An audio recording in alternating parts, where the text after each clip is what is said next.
Hello everyone. তো আজকে হচ্ছে শনিবার, আজকে হচ্ছে সেকেন্ড স্যাটারডে, ওই জন্য ছুটি আছে আমার কাজ। তো সকালবেলাতে এই যে উঠেছি 8:30টার সময়, উঠে এখন 9টা বাজে। ব্রাশ ট্রাশ করে ফ্রেশ হয়ে এক কাপ চা নিয়ে, এক কাপ না মানে ওই সামান্য আর কি, এই যে দেখা যাচ্ছে এই যে সামান্য আর কি চা নিয়ে বসেছি। তো চাটা খাবো, তারপরে ঘরের কাজবাজ সারবো। ঘর দৌড়ের অবস্থা তো একদম বিচ্ছিরি অবস্থা।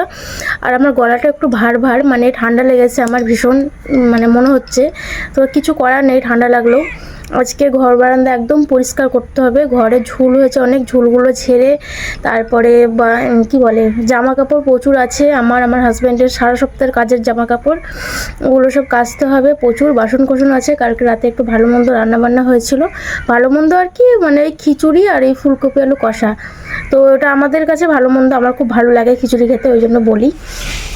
তো ওই রান্নাবান্নার অনেকগুলো বাসনও জমে গেছে, ওগুলো সব পরিষ্কার করতে হবে। ঘরদোর মুছতে হবে, অনেক কাজ অনেক কাজ। মানে আমি কোন দিক থেকে শুরু করবো না, সপ্তাহ শেষে আমার প্রত্যেকবারই এরকমটাই হয়। তো আগে চাটা খেয়ে নিই, তারপরে কাজবাজ শুরু করব।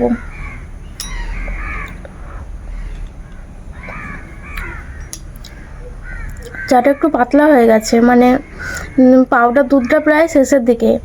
কালকেই দেখলাম চা করার সময়। তো সকালবেলা আর আনা হয়নি, বড়মশাই কাজে চলে গেছে, বিকেলে আসার সময় নিয়ে আসবে। একদমই সামান্য ছিল, তো ওটা দিয়েই করেছে, একদম পাতলা হয়েছে, ভালো লাগছে না। যাই হোক, এটাই খাই, খাওয়া দাওয়া করে তারপরে কাজ পাচ্ছে।